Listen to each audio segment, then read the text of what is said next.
로마서 6장 1, 2절입니다. 로마서 6장 1절에서 2절. 우리 짧으니까요, 다 같이 한 목소리로 봉독하도록 하겠습니다. 네, 시작. 그런즉 우리가 무슨 말을 하리요? 은혜를 더하게 하려고 죄에 거하겠느냐? 그럴 수 없느니라. 죄에 대하여 죽은 우리가 어찌 그 가운데 더 살리요? 아멘. 오늘의 말씀은요, 여러분, 큐티를 저희가 하고 있는데 그 큐티의 말씀이 아니고, 이전에 제가 여러분에게 조사했던 거 있나요? 기억나나요? 신앙생활 가운데 궁금했던 거 제가 쓰자고 했잖아요. 쓴 청년들 쭉 보면서 제가 먼저 오늘 오픈을 합니다. 그래서 신앙생활 가운데 궁금했던 것 중에 제가 오늘 저도 예전에 이것 가지고 궁금했었고, 아마 오늘 이 주제를 가지고 얘기하면 청년들도 많이 궁금했을 것 같고, 그런 문제를 가지고 여러분에게 나아가려고 합니다. 그래서 좀 기도하는 마음으로 준비를 했거든요. 나름대로 정리하면서 준비했는데, 여러분 여기 꼭 답을 얻어가는 것도 좋겠지만 마음 가운데 말씀을 잘 받아들여서 여러분이 좀 변화되는 그런 시간이 되기를 원합니다. 오늘 함께 나눌 질문은 이거였습니다. 어떤 청년이 이렇게 썼습니다. 내가 하는 행동이 죄라는 것을 알면서 어쩔 수 없이 또 행동하고 회개하면 소용이 있는가? 네, 일단 뭐 결론부터 말하자면 회개하면 됩니다. 회개하면 되는데 자꾸만 죄라는 걸 알면서 행동하는 내 모습 있잖아요. 거기에서 여러분들이 혼란과 혼돈을 겪고 있죠. 그게 제일 우리의 마음을 누릅니다. 스탄 마귀가 우리의 마음을 눌러요. 너 회개했는데 또 죄를 짓네? 그 마음 때문에 우리가 마음이 좀 아프거든요. 그래서 그 내용을 가지고 함께 나아가려고 합니다. 먼저 여러분, 첫 번째 죄란 무엇인가를 먼저 알아야 됩니다. 죄란. 다시 한번 좀 정리를 해 간다고 생각하면 좋을 것 같습니다.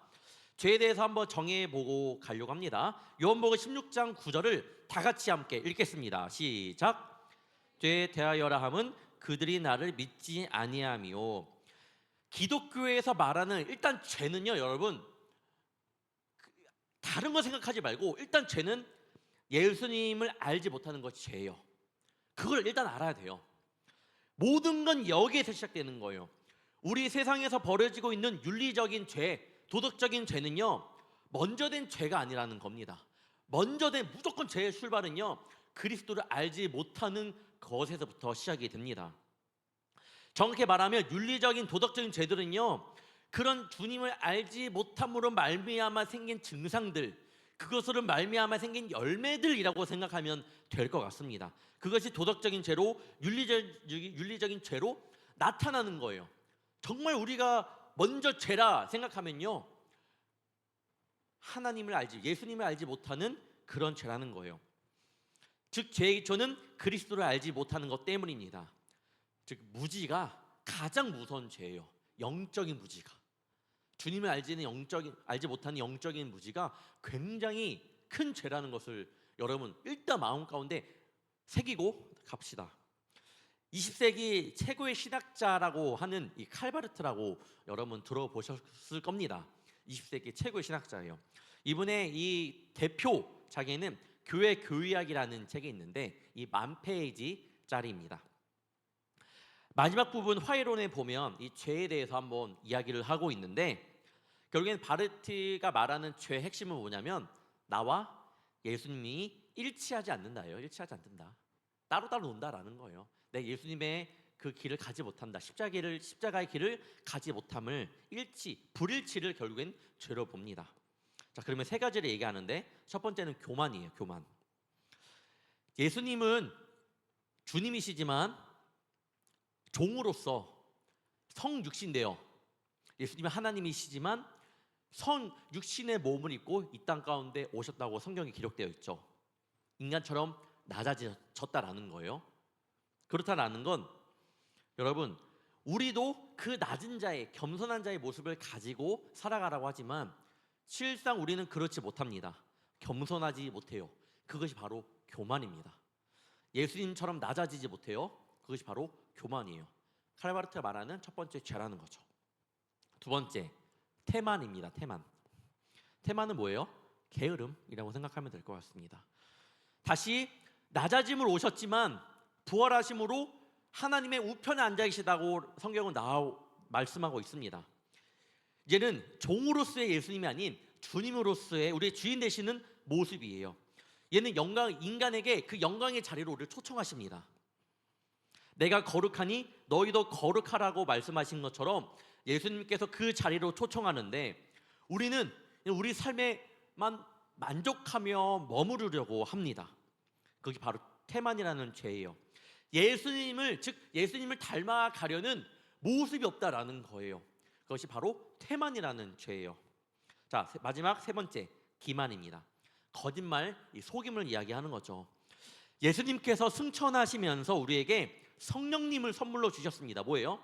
성령님을 통하여 이 세상 가운데 참된 증거자의 사역을 하시는 거예요. 이렇게 성령을 통해 예수님께서 자신을 드러내고 계신다라는 거예요. 우리가 기도할 때 성령을 구하잖아요. 성령 구할 때 우리가 예수님의 마음을 알게 되고 십자가의 그 대속의 사건을 마음 가운데 깊이 새기면서 예수님을 더욱더 생각하게 됩니다. 예수님은 성령을 통해서 예수님을 드러내시는데, 우리는 삶 가운데에서 예수님을 드러내는 삶을 살지 않습니다. 그것이 바로 기만이라는 죄예요. 믿음 안에서 때로는 세상과 부딪힘 속에서 그리스도의 모습이 나타나지 않는 거예요. 바로 기만의 모습입니다. 즉, 주님을 알지 못함으로 모든 죄는 시작된다라는 거예요. 태만, 교만, 기만을 잘 보면 결국에는 주님에 대한 잘 알지 못하는 마음이 있기 때문에 우리는 그 죄에 들어갈 수밖에 없습니다. 영적인 무지가 얼마나 무서운지 청년들 바로 알기를 원합니다. 자, 아셨죠 여러분? 두 번째, 회개를 해도 죄를 짓는 나. 회개를 해도 죄를 짓는 나. 자, 우리 여러분 회개를 했다, 한 번이라도 나 예수 믿고 난 이후에 회개했다, 손 한번 들어볼게요. 네, 다 내리시고 다 드셨겠죠? 자, 그 이후로 난 한 번도 죄를 짓지 않았다, 손. 저는 안 드리겠습니다. 네. 없죠? 단 한 명도 없어요. 그러면 이번 저는 모르겠지만 담임 목사님이라고 죄를 안 지었을까? 아니에요. 정말로 다 짓습니다, 여러분. 이 세상에 그런 사람이 있다 없다? 없다. 여러분 일단 머릿속에 바꾸고 가요. 없어요. 그런데 이렇게 죄를 짓는데 오늘 성경을 말씀을 보면 로마서 6장 1, 2절입니다. 그런데 우리가 무슨 말을 하리요? 은혜를 더하게 하려고 죄에 거하겠느냐? 2절을 조금 좀 중심에서 보길 원합니다. 그럴 수 없느니라. 죄에 대하여 죽은 우리가 어찌 그 가운데 더 살리요? 그러니까 죄에 대하여 죽은 우리가, 이거를 문장을 가져오겠습니다. 죄에 대하여 죽은 우리가, 죄에 대하여 죽었다고 표현하고 있는데, 즉 난 회개를 했는데 죄를 지었는데 성경에서는 죄에 대해서 죽었다고 하고, 이게 뭐 헷갈리는 거예요. 죄에 대해 죽었다고 하는데 나는 죄를 계속 짓고 있는 거예요. 죄에 대해 죽었다는데 난 계속 죄를 짓고 있는 마음, 회개를 해도 죄를 짓고 있는 내 모습을 보면 도저히 이게 뭔지 모르겠다라는 청년들이 있습니다. 여러분, 오늘 말씀 죽은 우리가 어찌 그 가운데, 죽은 우리가, 죄 가운데 죽은 우리가, 좀 이거를 끌고 올게요. 이 말씀을 볼 때 여러분, 우리의 실수가 뭐냐면 이 말씀을 완전주의로 해석을 하는 거예요. 말 그대로 우리는 죄에 대하여 죽은 사람이니까 죄 가운데 반응하면 안 되고, 죄에 대하여 죽은 우리니까 우리는 더 이상 죄를 지면 안 되고, 이렇게 했으니까 이렇게 하면 안 되고, 성경을 이렇게 봤으니 이렇게 우리가 오해할 때가 있습니다. 죽은 우리가, 죄에 대해 죽은 우리가 또 죄를 짓는다라는 것이 내 머릿속에 생각이 안 돼. 그런데 우리가 계속 죄를 짓고 있는 모습을 보면서 헷갈리는 거예요. 죄에 대해서 죽은 우리가 그럼 회개하고 주님을 찾으면 죄를 지면 안 되는데 왜 자꾸 나는 죄를 짓고 있지? 나 왜 이런 모양일까? 자꾸만 내가 한심스럽기도 합니다. 답답해요. 계속 죄 짓는 내 모습이 이해도 안 되고 때로는 지치기도 합니다. 그래서 여러분이 뭐래요? 뭘 하나요? 수련회를 가거나 집회를 참석합니다. 그때 여러분이 뭘 기대하고 가나요? 그 기도의 시간을 기대하고 가잖아요. 어떤 모습으로 기대하고 가나요? 내 죄의 모습이 이제는 완전히 깨끗해지기를 원하고 갑니다. 주님, 자꾸만 내가 회개해도 이렇게 자꾸만 내가 죄를 짓는데 이번 수련회 가서 단판 짓겠습니다. 하나님 나를 만나주세요. 그렇게 남아있는 우리 안에 남아있는 죄를 다 죽이려고 하려고 해요. 가서 우리가 그동안 많은 수련회를 겪었지만 여러분 그런 마음으로 갔잖아요. 예수님을 진짜 만나려고. 그 이후로 여러분 죄를 안 지었나요? 죄를 지었잖아요. 또 여기서 여러분이 지칩니다. 또 무너지는 거예요. 내가 소용이 없나? 왜 자꾸 나는 죄를 짓지? 회개해도 소용 없나? 이렇게 아까 청년이 얘기했던 것처럼 그런 생각이 드는 거예요. 자꾸만 내가 죄를 짓는 모습이 내 안에 있으니까. 여러분 우리는요 단순하게 생각하는 거예요. 자, 우리가 수련회 갔다 왔으니까 이제 난 죄를 짓지 않겠지. 여러분 이거 너무 단순하게 생각하는 겁니다. 그런 착각에서 나와야 돼요. 즉 죄에 대하여 죽었다라는 생각, 죽었다라는 말씀은요 죄에 대한 욕구를 전혀 느끼지 않는 존재가 되었다. 나 이제 죄 몰라. 그런 사람이 되었다라는 것을 이야기하는 것이 아니에요. 죄에 대하여 죽었다라는 생각은요 더 이상 죄를 짓지 않는 난 그런 사람이 되었다라는 것을 이야기하는 것이 아닙니다. 그렇다면 성경에서 말하는 우리가 죄에 대하여 죽었다라는 말씀은 무엇인가요? 사도는요 죄에 대하여 죽었다라는 이 말의 의미를 분명히 깨닫도록 하기 위해 로마서 6장 11절의 말씀을 우리에게 주십니다.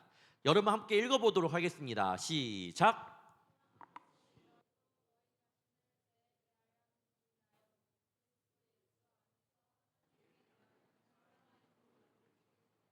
네, 여러분 여길지어다를 잘 봐. 여길지어다. 비록 우리 안에 죄의 잔재가 남아있고 수련회를 갔다 오고 때로는 우리가 집회를 갔다 와서도 죄 가운데 우리가 죄의 잔재가 우리 안에 남아있다 하더라도 법적으로는요 성경적으로는 죄에 대하여 죽은 자로 생각하라는 이 말입니다. 즉 법적으로 죄에 대하여 죽은 자라는 말은 무엇이냐? 예수님께서 우리의 모든 죄를 대신하여 십자가에 못 박히신 그 사건을 이야기합니다. 즉 여러분 우리 죄는요 이미 죽은 우리가 죄에 대하여 죽은 자임을 벌써 성경은 예수님을 통해 이뤘습니다. 우리는 죄에 대하여 죽은 자예요. 뭐예요? 죄가 있으면 우리가 여기 있잖아요. 죄에 대하여 죽었으면 죄가 나를 콕콕 찔러도 반응을 해요, 안 해요? 죄에 대하여 내가 죽은 자잖아요. 죄가 종이야 톡톡톡 너 죄 져야지 반응을 해요, 안 해요? 안 하는 게 죄에 대하여 죽은 거라고 생각하면 돼요. 여러분 우리는 이미 그런 존재입니다. 일단 머릿속에 기억해요. 이렇게 쉽게 설명해 드릴게요. 그래서 여러분 일단은 그 사실을 알아야 돼요. 우리는 죄가 나를 콕콕 쑤셔도 나는 반응하지 않은 존재로 이제 끝난 거예요. 거기서 끝난 거. 자, 그러면 우리는 이제 어떻게 살아가야 될까? 콕콕 찔러 우리는 죄를 짓잖아요. 그게 헷갈리는 거예요. 죄가 콕콕 찔러도 우리 반응하지 않는 사람이어야 하는데 콕콕 찌르면 내가 계속 쳐다봐서 내가 죄를 짓는 거야. 거기서 자꾸만 매너리즘에 빠지는 거예요, 청년들. 자, 여러분 기억합시다. 죄에 대하여 죽었다라는 것은요 콕콕 찌르면 반응을 하지 않는 것도 맞지만 여러분 결과적으로 뭐냐면 이제는 죄가 명령하면 자동적으로 이리저리 끌려다니는 존재가 아니라는 거예요. 콕콕 찔러? 나는 이제 너한테 끌려다니지 않을 수 있어. 나는 너와 달라. 이렇게 벽을 친다고 생각하면 됩니다. 죄에 대하여 죽었다라는 말씀은 바로 그 말이에요.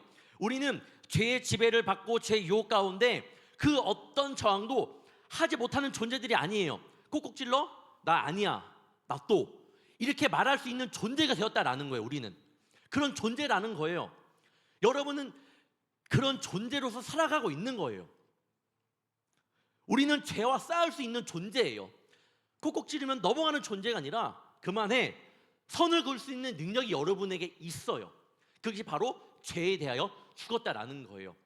그냥 죄가 반응하면 무조건 콕콕 찌르면 반응 안 하는 게 아니라 그렇게 하다 보면 그렇게 안 할 수 있는 마음도 언젠가 그렇게 되기도 하겠죠. 어떤 죄에 대해서는. 하지만 이렇게 넘어가잖아요. 콕콕 찌를 때 아니야 그만해. 나는 너랑 너랑 뭐지? 너 그 계속 벽을 치면서 너와 나는 다르다라는 것을 말할 수 있는 것이 바로 죄에 대하여 죽었다라고 표현하고 있는 겁니다. 죄 가운데 더 이상 종로로 타지 않을 존재가 되었다라는 의미입니다. 이것이 죄에 대하여 죽었다라고 하는 말의 정확한 의미입니다. 자, 그러면 여기서 또 알쏭달쏭할 겁니다. 뭐냐면 또 물어볼 거예요. 목사님 그건 알겠는데 내가 이제 죄가 콕콕 건드려도 나 이제 나 죄와 달라. 나는 예수님의 자녀이고 난 죄 짓지 않을 나는 용기가 있고 담대함이 있어 라고 해도 죄를 짓잖아요. 그럼 어떻게 해요? 라고 물어본다면 잘 말해줄게요. 우리가 죄 가운데 죽었다라는 것은요, 더 이상 죄가 우리를 지배하지 못한다라는 거잖아요. 더 이상 우리를 삼킬 수 없는 존재예요. 죄가 우리를 이길 수가 없다라는 거예요. 믿어야 돼요. 여러분이 이미 승리했습니다. 죄 넘어지는 거 여러분 일단은 머릿속에 기억해요. 죄는 여러분들을 죽일 수가 없어요. 모든 죄도 여러분들을 삼킬 수가 없습니다. 일단 그 사실 믿어요. 여러분 그러면 제가 더 이상 그래서 어떻게 말하고 싶냐? 목사님 그건 아는데 제가 죄의 종로를 하지 않고 이제 죄와 이제 다르다는 존재를 알겠는데 이미 내가 죄와는 완전히 구분된 사람이라 알겠는데 또 죄를 지어요. 그럼 저는 여러분에게 어떻게 말할 수 있냐면 이렇게 말할 겁니다. 여러분 이길 수 있어요. 한번 해보는 겁니다. 이길 수 있어요. 이렇게 말할 거예요. 또 말합니다. 청년이 목사님 이길 줄 알았는데 또 졌어요. 전 또 이렇게 말할 거예요. 죄는요 여러분과 상대가 안 됩니다. 여러분 싸우면 이길 수 있어요. 한번 싸워보세요 라고 말할 거예요. 또 올 거예요. 목사님 싸우면 또 졌어요. 또 이렇게 말할 거예요. 아닐 텐데 죄는 우리를 이길 수 없을 텐데 왜 우리를 이긴다고 생각하지? 죄가 여러분 이길 수 있어요. 죄는 여러분이 이길 수 있는 거예요. 벌써 이미 우리는 죄에 승리한 주의 자녀들이기 때문에 죄가 우리를 넘어뜨릴 수가 없는 겁니다. 어쩌면 여러분 이게 무한 반복일 수 있어요. 넘어지고 다시 이겨내고. 여러분 중요한 게 뭐냐면 여러분은 그 죄를 이길 수 있다라는 거예요. 어느 죄도 여러분을 이길 수가 없어요. 여러분이 그 죄를 이길 수 있어요. 십자가의 보혈로 말미암아. 즉 이 게임은요 이미 끝난 게임이에요. 끝난 게임이에요. 여러분 이렇게 싸우고 또 싸우면서 여러분은 신앙 가운데 뭐가 있냐면 이제 성장이 있을 겁니다. 무한 반복될 것 같았던 이 죄의 모습을 언젠가는 여러분 이기는 모습이 있을 거예요. 실질적으로 저도 예전에 뭐 말하겠지만 욕도 고등학교 때 욕도 많이 하잖아요. 근데 이제는 안 해요. 그런 것들도 어떻게 보면 정말 안 좋은 욕도 많이 했겠지만 언젠가 제가 그걸 멀리 하려고 하나님 그래도 제가 하나님의 자녀로서 이게 너무 좋은 모습 아닌 것 같습니다. 계속 기도하면서 교회 다닐 때 욕을 했으니까 그 이제 신학생 때 그거를 이제는 신학생 전에 이제 재수할 때까지죠. 근데 결국에는 조금씩 끊게 되고 그것이 저와는 상관없는 그때는 나를 삼켰던 죄였지만 제가 이제는 그거는 전혀 상관없는 그런 사람이 되어버렸습니다. 여러분 언젠가는 여러분이 지금 싸우는 죄와 이길 수 있다는 사실을 기억해야 돼요. 자꾸만 나를 넘어뜨린다? 여러분 이길 수 있는 거예요. 중요한 거 여러분 싸우는 자가 이길 수 있습니다. 싸우는 자가. 제가 싸운다고 표현했잖아요. 싸우는 자가 이길 수 있는 거예요. 죄에 대하여 이기려고 하는 부딪힘, 행함이 여러분에게 있어야 합니다. 그냥 그래 기도하고 가서 그냥 평상시에 하면 그냥 그렇게 살면 여러분 그거는 당연히 넘어질 수밖에 없는 거죠. 그렇게 이야기하고 주님 왜 저를 자꾸만 죄 가운데 넘어뜨립니까? 이게 말하는 건 이거는 앞뒤가 맞지 않는 거죠. 당연한 거죠. 여러분 부딪힘과 행함이 있어야 되는 거예요. 여러분의 부탁하고 싶은 게 뭐냐면 이길 수 있는 청년들의 특징을 보면요 뭐가 있냐면 그 가운데 기도가 있어요. 하나님과의 1대1의 만남이 있습니다. 아무리 찬양만 듣고 말씀만 들어도 여러분 그것을 내 것으로 가져와 기도함을 통해 결단하지 않으면 여러분이 매번 넘어질 수밖에 없습니다. 기도해도 넘어지는데 때로 넘어질 때가 있는데 여러분 하지만 기도의 힘을 믿으셔야 됩니다. 마가복음 9장 29절에 이르시되 기도 외에 다른 것으로는 이런 종료가 나갈 수 없느니라 하시니라. 목사님 저 기도했는데요. 아니 계속 기도해 보세요. 여러분이 제 가운데 넘어지지 않으려고 한번 싸워보세요. 그리고 계속 기도함으로 결단하며 주님 앞에 나아가 보시길 바랍니다. 여러분, 전쟁을 하려면 전쟁을 하려면 질 생각을 하지 말고 이길 생각을 해야 되잖아요. 당연한 겁니다. 여러분이 한 주 동안 이제 세상 앞에 나아갈 텐데 세상 가운데 질 생각을 하지 말고 이길 생각을 하고 나아가야 됩니다. 그리고 내가 넘어졌으면 또 일어나면 되는 거예요. 왜 만약에 전쟁에 졌다? 왜 졌는지 돌아보며 다시 승리 전략을 세울 거 아닙니까? 여러분이 다시 한번 패배함으로 이 땅과 다시 예배 가운데 왔더라면 다시 왜 내가 졌는지, 내가 왜 생각 넘어졌는지 주님 앞에 다시 한번 회개하며 승리 전략 다시 한번 기도함으로 주님 앞에 나아가는 청년들 되기를 바랍니다. 언제부턴가 이런 생각이 들었습니다. 우리가 어렸을 적부터 이런 얘기를 하죠. 이러면 여름 성경학교 때 하나님을 만나야 된다. 여러분 어릴 때부터 교회학교 다니는 청년들은 알 겁니다. 여름 성경학교 때 가면 무조건 하나님을 만나야 되는 시간이었어요. 그리고 실질적으로 그때 아이들이 하나님을 만나서 지금까지 자라온 청년들도 있을 겁니다. 맞아요. 어릴 때는요, 여러분, 이게 하나님을 깊이 만나는 그게 참 쉽지가 않습니다. 그래서 여름 성경학교 때 선생님들이, 전도사님, 목사님들이 그 시간만 엄청 기도하면서 기다리고 준비하며 나아갑니다. 그때 아이들 평상시에는 너무 막 왔다 갔다 하고 막 학원도 바쁘고 하잖아요. 그래서 그때 집중할 수 있는 시간, 이 여름 성경 때 온 정신을 쏟아부어서 막 아이들 바뀌길 기도해요. 그런데 여러분 때는 아니에요. 저는요, 수련회 때만 여러분이 주님을 이때 진짜 작정 주님을 만나러 가야지, 이거는요 옳은 모습은 이제 아니라고 생각을 해요. 그때만 내가 기대하며 나간다라는 모습은 여러분이 벗어야 돼요. 그때 받은 은혜 가지고 여러분의 평생의 삶이 바뀌지 않습니다. 바뀔 수도 있죠. 당연히 바뀔 수 있지만 여러분, 많지는 않아요. 그 은혜를 가지고 살아나기가 쉽지 않습니다. 그 은혜가 이어지는 청년들은요, 이미 벌써부터 삶 가운데 기도로 준비했던 청년이 가서 하나님 은혜를 받고 다시 한번 기도로 그 은혜의 불을 이어나갈 때 그 청년은 살아남을 수 있지만, 그때만 잠깐 스파크 튄다고 우리가 변하진 않아요. 변할 수 있긴 합니다. 사도 바울이 다메섹에서 하나님 만난 경험, 하지만 성경에는요, 여러분, 그렇게 많은 인물들이 바뀌진 않았어요. 성경을 봐봐요. 주님이 하라고 할 때, 주님, 모세도 저는 말을 잘 못하는 사람입니다, 거부합니다. 처음에 이렇게. 여러분, 우리가 그 단시간 내에 주님을 만나겠다라는 생각은 버려야 된다라는 거예요. 우리가 기도할 수 없는 여러분의 삶 속에서 기도하며 나아갈 때에 더 하나님의 은혜가 넘칩니다. 목사님, 그때는 죄가 막 나를 막 누르려고, 나를 넘어뜨리려고 엄청난 공격을 하는데요, 여러분, 죄가 더한 곳에는요 하나님의 은혜가 더합니다. 그걸 알아야 돼요. 여러분, 축복받은 거예요. 그때 더 하나님의 은혜를 경험하고요, 더 하나님의 그 사랑 안에 빠져들 수 있는 아주 좋은 기회돼요. 왜? 힘드니까요, 더 간절하게 기도하게 되니까 하나님의 은혜가 그만큼 더 충만해집니다. 여러분, 때로는 그때 감사할 줄 아는 청년들 한번 되기를 바랍니다. 바라옵기는 여러분, 이제는 죄가 아닌 우리는 새로운 통치자 아래, 예수님 아래에 있기 때문에 얘는 나를 통치하던 죄의 법을 따를 수 없음을 믿음으로 고백하면, 이 죄는 나랑 별개다, 얘는 나 이길 수 없다라고 못을 박아두고 여러분 계속 구하며 나아가야 됩니다. 언제까지? 이기는 그날까지. 하나님께서 그러면 계속 도와주실까요? 네, 끝까지 여러분이 승리할 때까지 도와줍니다. 왜?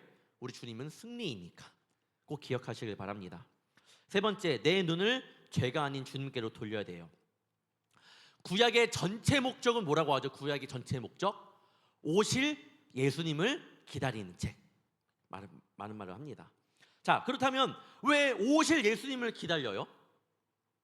즉, 인간의 힘으로는 구약을 보면요, 인간의 연약함이 너무나도 많이 드러나기 때문이에요. 자, 이스라엘 백성들을 400년 동안의 노예에서 탈출시켜도 하나님을 섬기지 못했습니다. 자, 그 노예에서 사람들을 끌고 왔는데도 이 사람들이, 출애굽 사람들이 하나님을 섬기지 못했어요. 가나안 땅에 들어와서도, 젖과 꿀이 흐르는 가나안 땅에 들어와서도 마른 그런 이방 민족들을 다 멸살하지 못하고 좀 봐주다가 이방인들이 그 이방 신들이 돌아오는 우상 숭배에 빠져들게 되고, 백성이 부르짖는 거예요. 막 우리에게 왕을 보내주십시오. 왕을 보내줬어요. 그래도 반짝하고 결국 그들은 그의 나라는 남유다와 북이스라엘로 그런 우상 숭배로 인한 그런 죄 때문에 갈라지기까지 합니다. 구약을 보면 인간의 죄의 연속이에요. 그래서 구약은 인간의 실패를 기록한 책이다라고 이야기도 합니다. 인간의 힘으로는 절대로 구원이 안 된다라는 이야기죠. 이런 전제하에 구약은요, 오실 그래서 예수님을 준비하는 책이라는 뜻을 우리 청년들이 알기를 바랍니다. 그러면 이렇게 이야기할 수 있죠. 예수님을 만나지 않고는 절대 우리가 죄 가운데서 해방될 수 없다라는 것을 우리가 결론을 도출할 수 있을 겁니다. 죄 때문에 고민하는 청년들의 마음은요, 고민은 예수님 없이는 절대로 죄 문제가 해결이 될 수 없음을 꼭 알기를 원합니다. 여러분의 지갑에 만약에 뭐 10억, 100억, 뭐 1000억 있다고 생각해 봅시다. 그러면 여러분 돈 걱정해요? 안 하겠죠, 당연히. 뭐하러 돈 걱정을 해요? 충분한데. 내가 예수님의 보혈의 십자가의 능력을 알면요, 내가 왜 자꾸만 죄를 짓고 회개도 또 죄를 짓고, 여러분 그런 걱정을 이유가 없다라는 거예요. 내가 예수님의 능력을 알면 내 죄를 지었네, 또 지었네, 또 지었네. 아니, 이 죄를 바라보지 않고 능력의 주님을 바라보게 되면 죄를 졌지만 주님이 나와 함께 해주시니까 내가 이 죄 가운데 이길 수 있겠지, 이 시선을 여기서 돌리다 보면요, 여러분 승리할 수 있다라는 거예요. 앞으로 여러분의 생각, 자꾸만 왜 죄 때문에 넘어지지? 이렇게 이 질문의 생각을 바꾸어서 반복되는 죄만 바라보는 것이 아니라 그분을, 예수님을 이전보다 더 알아가는 데 한번 최선을 다해보는 청년들이 되기를 바랍니다. 죄 가운데 죄 가운데 또 빠졌어, 난 안 돼. 이것보다도 나를 구원하신, 이 세상을 창조하신, 나를 위해 십자가에 달려 돌아가신 그 예수님의 능력, 하나님의 전지전능하심을 바라보며 신앙생활을 하길 바라요. 여러분, 죄 가운데 넘어졌더라도 다시 일어설 겁니다. 나의 연약함에 대해서 자꾸만 걱정하는 것은요, 여러분 중요하지 않아요. 오히려 그분을 알기를 힘쓴다면 알면 알수록 나의 연약함은, 나라는 존재는 점점 더 소멸될 것이고, 결국 주님, 나는 죽고 예수로 사는 것이 이런 것이구나 라는 것을 피부로 와 닿을 겁니다. 반대로 여러분, 주님을 모르면 모를수록 내가 괜히 내 자신에 대해서만 세밀해집니다.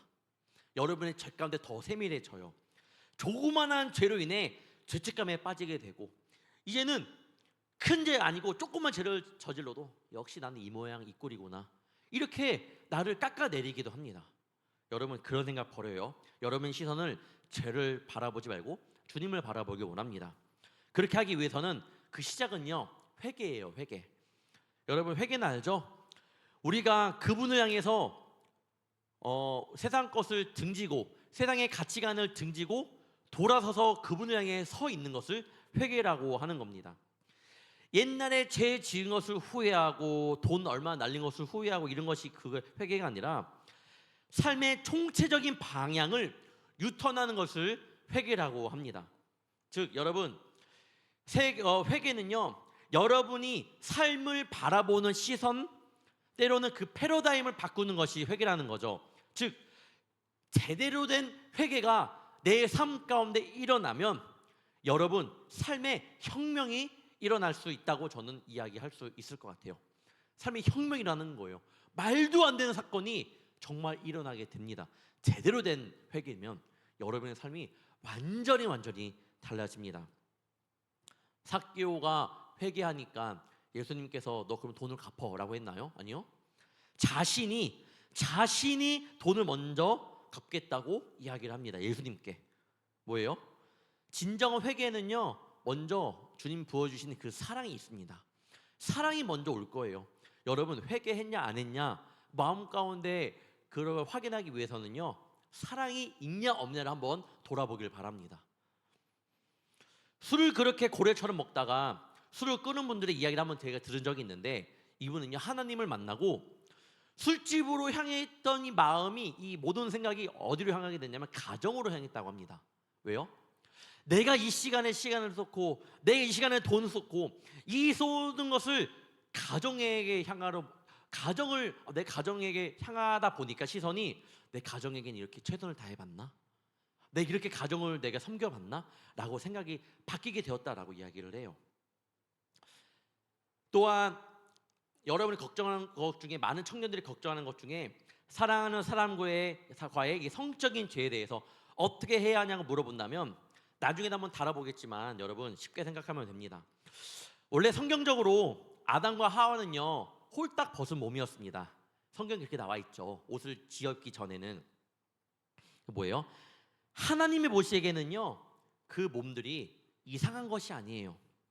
그 모습 자체가 영광스러운 하나님의 창조였기 때문에 하나님에게는 그들에게 옷이 필요 없었습니다.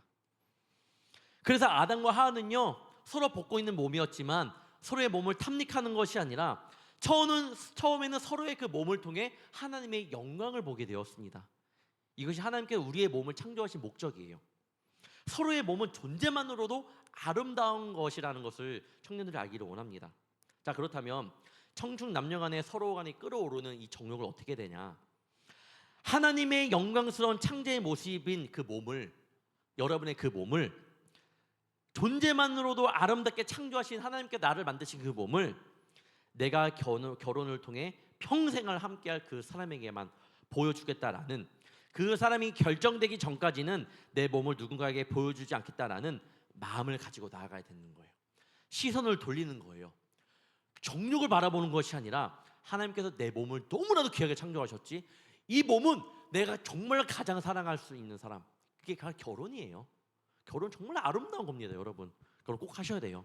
결혼을 통해 그 사람에 보여주겠다. 여러분 그렇게 한번 생각을 바꿔보라는 거예요. 이게 주세요 하나님, 또 내가 이렇게 생각하지 말고 생각을 한번 바꿔보자는 거예요.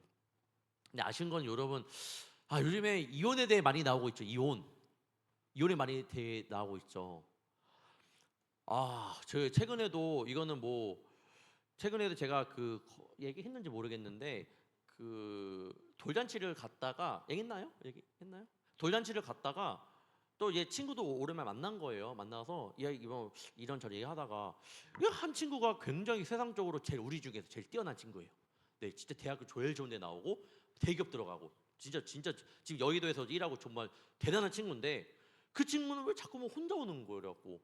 오랜만에 얘기하다가 야, 너 왜 혼자 왔어? 같이 재석 씨랑 같이 오지. 결혼도 되게 잘했거든요. 근데 갑자기 얼굴이 빨개지더니 뭔지 알겠죠? 이혼한 거 했다라는 거. 근데 그게 오래됐대요, 오래. 이게 그냥 그냥 TV로만 보는 이야기가 아니구나. 여러분, 당연히 조심해야 됩니다. 여러분 아직 시작하지 않았기 때문에 늘 기도함으로, 그래서 믿음의 가정이 될 수 있도록 기도해야 돼요. 서로 기도함으로 만나야 되고요. 기도함으로 잘 살게 되고, 결혼해서도 기도해야 되는 거예요. 나 부부가 돼서 기도하겠다, 수련회 때만 은혜 받겠다는 거 똑같은 거예요, 사실. 네. 지금부터 좋아하는 사람, 서로 간에 알아가고 싶은 사람, 결혼 약속한 청년들이 있더라면 여러분 기도함으로 나아가는 청년들 되기를 바랍니다. 자, 여러분 이제 말씀을 마칠 텐데 사실 이 모든 과정이 쉽진 않습니다. 알아요. 여러분이 또 죄를 짓고 또 죄를 지을 수도 있을 거예요. 이 말은요, 여러분이 죄를 지으라는 말씀이 아니에요. 오해하지 않길 바랍니다. 이 말은요, 여러분의 연약함을 말하는 거예요. 저의 연약함, 여러분의 연약함. 정말 주의 거룩한 자녀를 바뀌는 과정이 쉽지 않습니다. 어떻게 해야 돼요? 죽어야 되는 거예요. 매일매일 죽어야 돼요. 사도 바울이 뭐라고 말해요? 나는 날마다 죽노라. 여러분 죄를 지었어요? 주님 앞에 다시 한번 나아가고 회개하고 나 다시 한번 내 마음을 죽여서 주님 앞에 나아가기를 간절히 바랍니다. 다시 한번 마지막 결론을 내린다면, 여러분 죄를 지어도 회개하면 소용이 있냐? 있습니다. 그 또 죄를 짓는 모습이 있으면 어떻게 해요, 목사님? 괜찮아요. 죄는 우리를 이길 수 없습니다. 절대 이길 수 없어요. 근데 포기하면 집니다, 여러분. 포기하면 져요. 회개 안 하고 나 이대로 살아야지, 제 회개에도 변함이 없는데, 이건 집니다.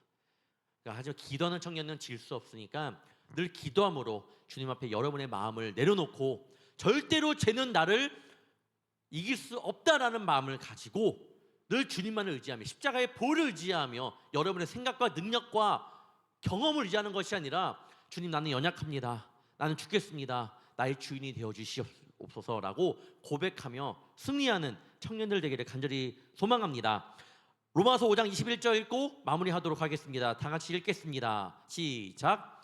이는 죄가 사망 안에서 왕노릇 한 것 같이 은혜도 또한 의로 말미암아 왕노릇하여 우리 주 예수 그리스도로 말미암아 영생에 이르게 하려 함이라. 아멘. 하나님의 은혜로 말미암아 예수 그리스도 말미암아 영생에 이르게 될 줄 믿습니다. 기도하겠습니다.